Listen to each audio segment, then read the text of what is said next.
Oh, I love that song. Oh, It's my second, I think probably my second favorite on the record. Yeah, that's probably my second favorite too, yeah.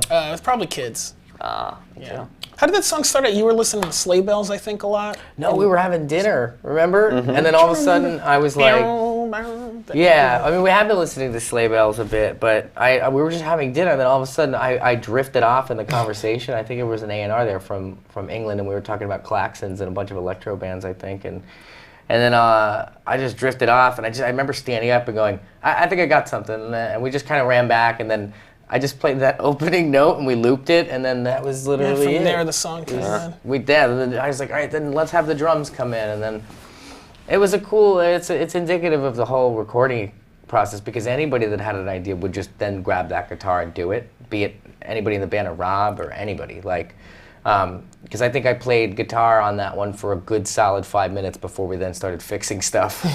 You know. Yeah, that song creates. When I listen to it, just an insane landscape where it's like you're flying and you can just let go, and it's just like very colorful, and it's another one of those things that we've always wanted a song like that. It's very psychedelic, which I like. It's like kind of this new form of something psychedelic, which the band has never gone near. And when that was a song that really helped me realize that we were kind of maybe trying to emulate Magical Mystery Tour with this whole record, and the fact that that wasn't a concept either, but just a loose art experiment.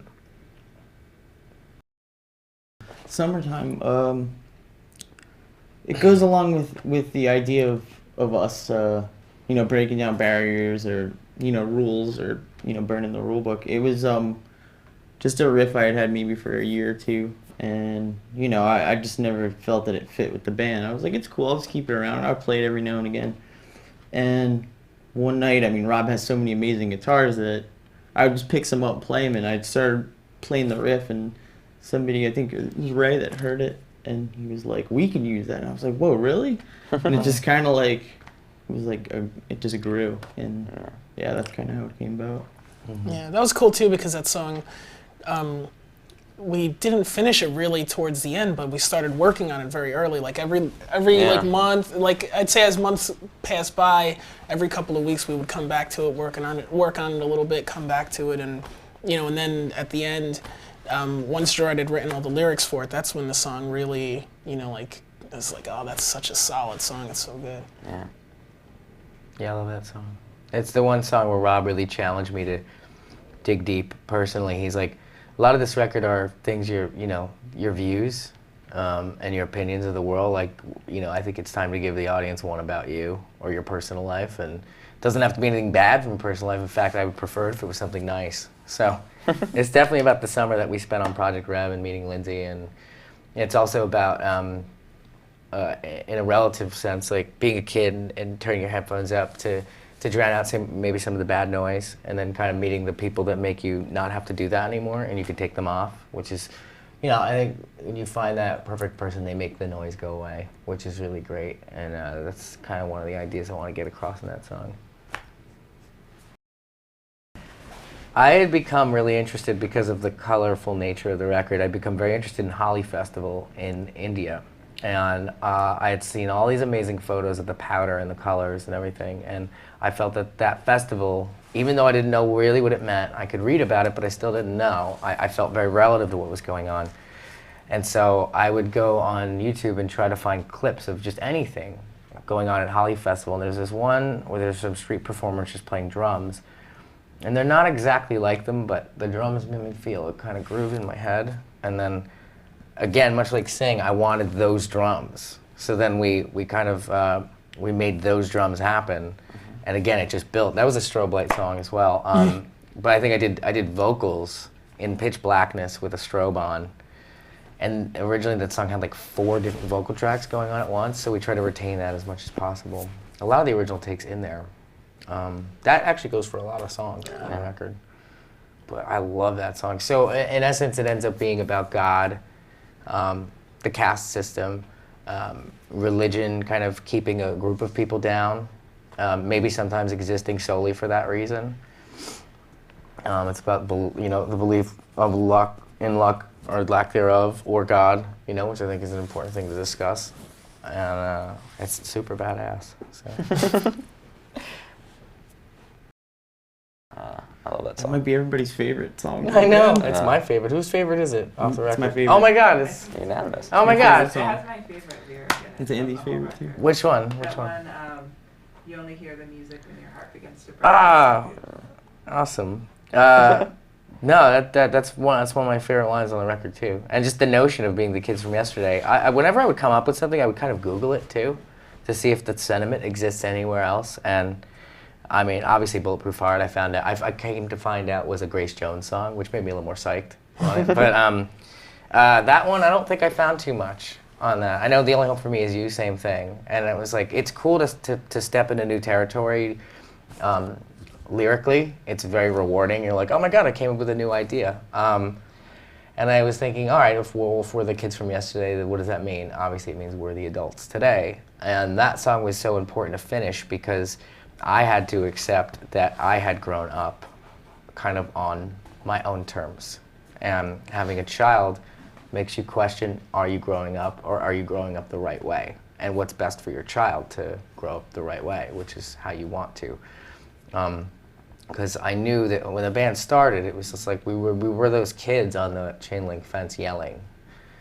And even the sample in there that Jamie Mahobrecht, who did all the keys on the record, it's a sample from him at 12 or 10.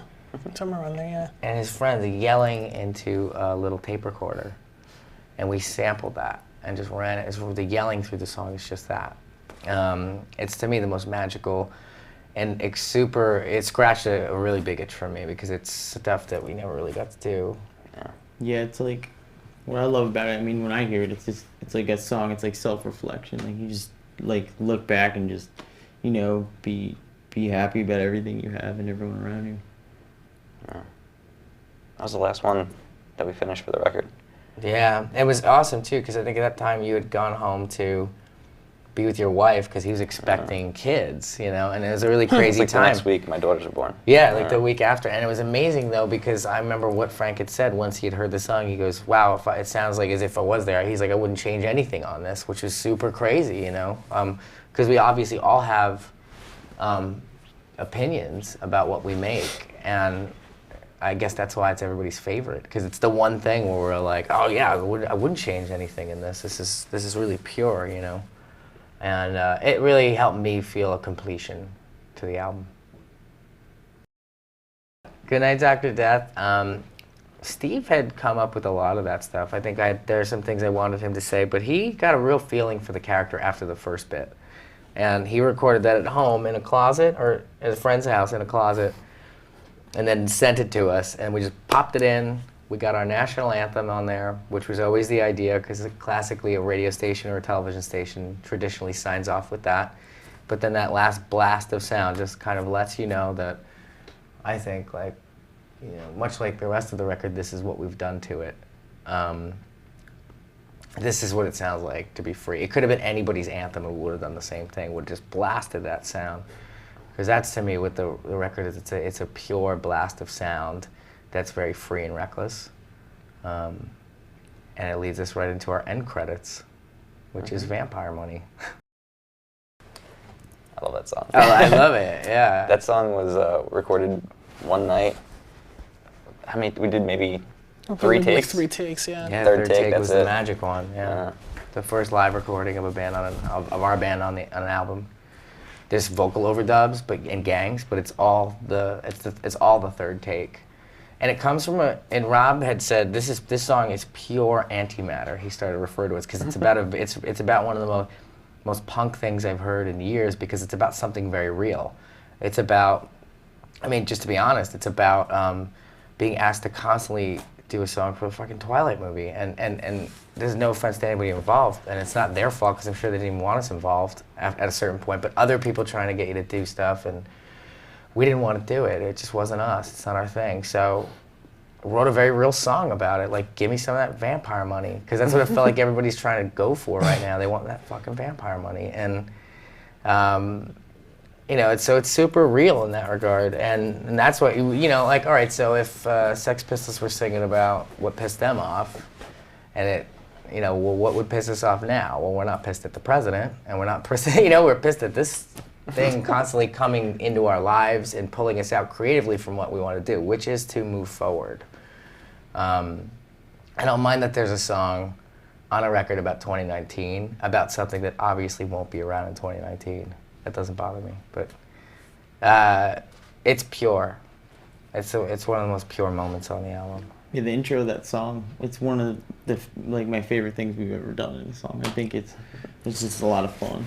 Yeah, it's obviously borrowed from Sweet. Yeah, The I love Sweet. what you were saying the other day too about like that's like breaking the fourth wall a little bit. Yeah. I remember one time on the record. And that's what I feel it felt like end credits, because it's like, all right, we've been playing around in this world, and then everybody calls each other by name at the end of this. So it's almost like saying, yeah, we still do realize that we're the four guys. And that's what I love about it. It's like saying, you know, we're not taking ourselves so seriously that we have to pretend we're these characters throughout this whole process. And it does break that fourth wall. It is perfect end credits movie music to me.